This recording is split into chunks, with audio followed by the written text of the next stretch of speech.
Baik Dewan Juri dan juga hadirin, marilah kita sambut peserta nomor undi 14.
Seorang pembunuh dan seorang TKW. Apa? Babu? Ya, memang saya babu. Tapi justru itu saya hebat. Saya hebat karena berani mengambil keputusan untuk menjadi babu.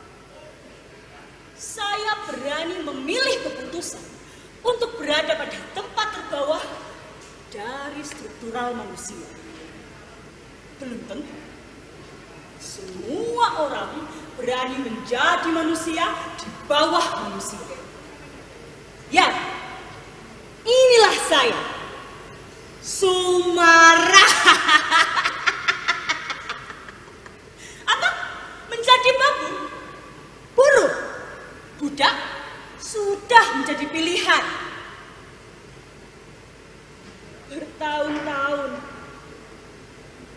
saya menjilati kaki orang, merangkak dan hidup di bawah kaki orang.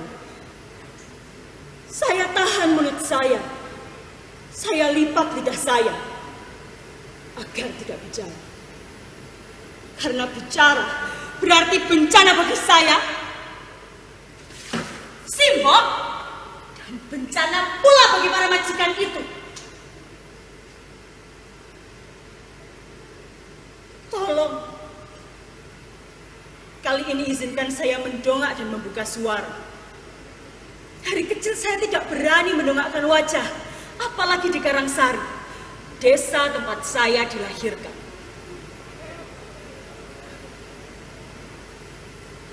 Orang-orang Karangsari selalu membuat saya gugup dengan bisik dan tatapan curiga mereka. Rasa gugup itu bermula ketika Pak Kasirin, guru madrasah saya, menerangkan.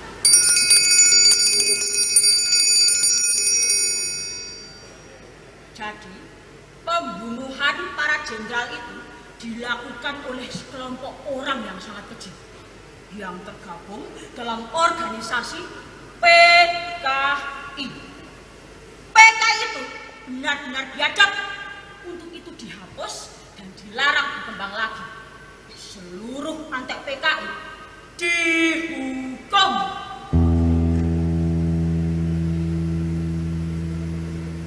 Saya mendengarkan apa yang dikatakan Pak Kasirin dengan takdim, sambil membayangkan betapa jahatnya orang-orang yang membunuh para jenderal itu. Tiba-tiba saya mendengar suara dari arah belakang bangku saya. Setengah berbisik, tapi jelas saya dengar.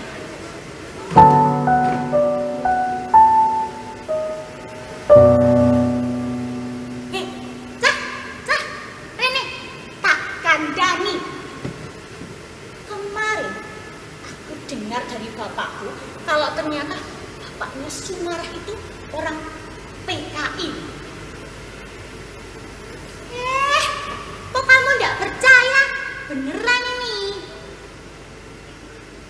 Bapaknya Sumarah, ya sekarang sudah diciduk. Jadi, bapaknya Sumarah itu ditangkap oleh 2 orang tentara waktu wiridan dilanggar. Jangan keras-keras. Itu nanti anak orang cidukannya menoleh ke sini.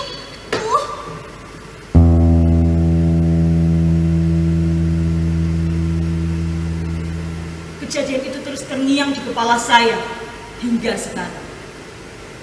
Saya ingat kata Simbah, bapak hanya seorang lugu yang tidak tahu apa-apa.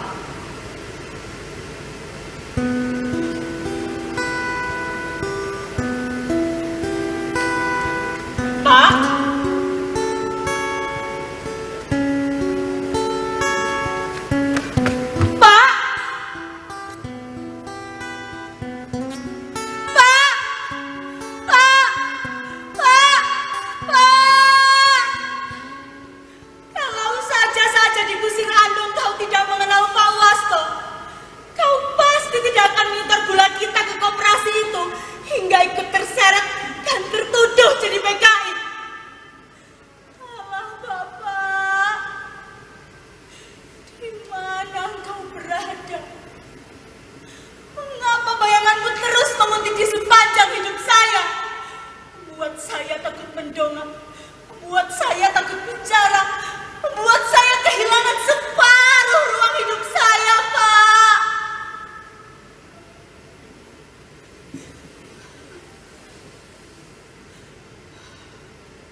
Ijazah madrasah saya hanya mampu membuat saya menjadi babu.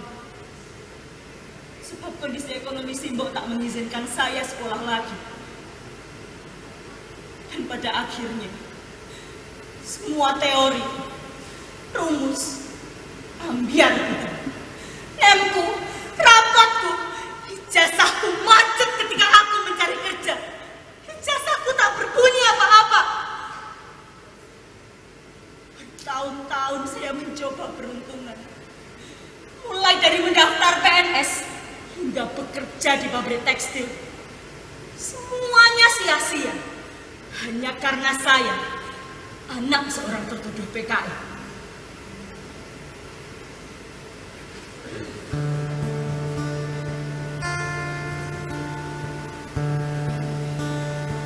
Suatu ketika saya bekerja untuk seorang juragan beras bernama Pujuan. Kadang menyeret karung beras, kadang menimbangi beras dan mencatatnya. Di tempat itulah saya kemudian mengenal seseorang bernama Mas Edi. Seorang tentara yang sering mengambil beras jatah di tempat Pujuan.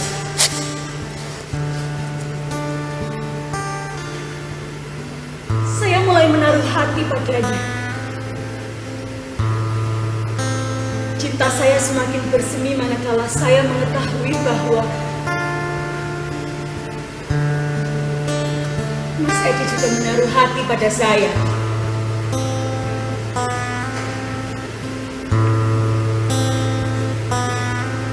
Rasa itu melambung tinggi sekali.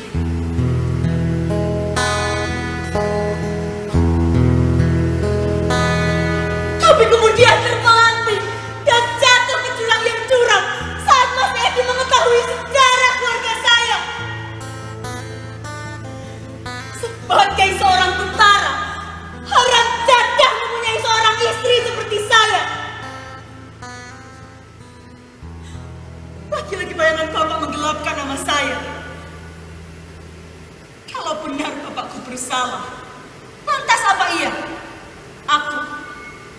Mbok. Yudarsi dan kaum Rohiman yang harus menanggung dosa itu selamanya. Dikucilkan dan dirampas hak-hak kami, selalu terdepak di negeri sendiri. Demikian saya menjerit raung-raung dalam bibir yang terkunci. Untuk itu saya putuskan untuk berhenti. Saya pamit. Saya ingin pergi jauh. Saya ingin lari, mencari tempat di mana bayangan Bapak tidak dapat menguntit lagi. Karena di negeri sendiri, saya didepak sana-sini, dikuntitkan bayang-bayang Bapak yang dihitamkan oleh mereka untuk menggelapkan nama saya. Dan sekarang di negeri orang saya menjadi budak, menjual impian untuk hidup lebih baik. Di negeri orang saya hanguskan segala cinta saya, seluruh kenangan manis, pahit getir, dan masa remaja saya. Saya pikir segalanya jadi berubah. Saya pikir saya dapat bermetamorfosa dari ulat bulu menjadi kupu-kupu indah. Tapi ternyata Sumarah tetap saja kandas. Di balik jubah-jubah majikan saya, di balik cadar hitam majikan saya, segala nasib saya kandas. Saya disiksa. Gaji saya setahun hilang untuk teteh punya alasan administrasi yang dicari-cari. Dan bencana itu,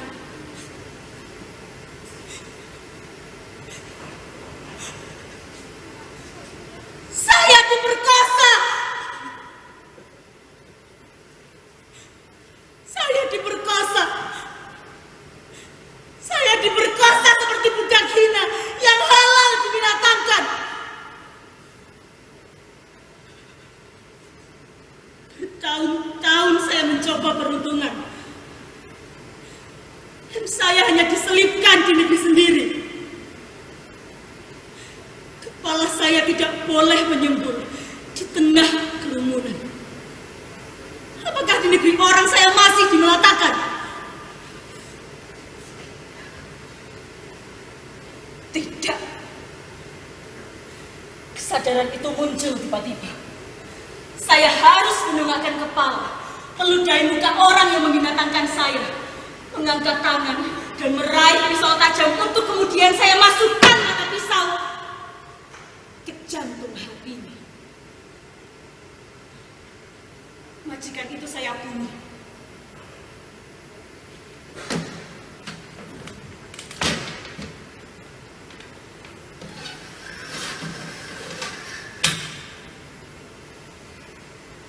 Semuanya, saya sadar saya akan divonis mati.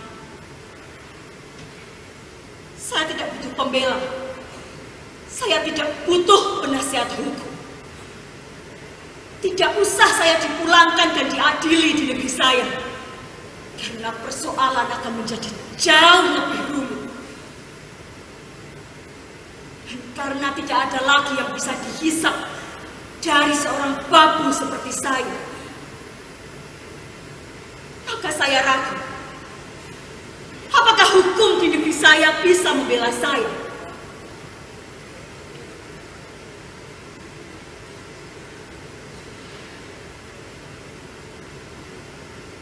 Dewan Hakim yang terhormat, inilah saya. Nama saya Sumarah. Bagi saya perjuangan, harapan, dan penderitaan semua butuh keberanian. Tapi harapan menjadikan penjara bagi hidup saya. Tidak, saya sekarang bebas dari harapan. Hidup saya penuh ketakutan. Sekarang saya harus berani. Karena hidup dan mati adalah dua sisi keping nasib. Dan keping kematian yang terbuka di telapak tangan saya. Itulah yang harus saya jalani sekarang. Dengan berani. Senang, sakit, dosa, pahala semua sama. Ada resikonya. Nama saya Sumarah. saya siap mati.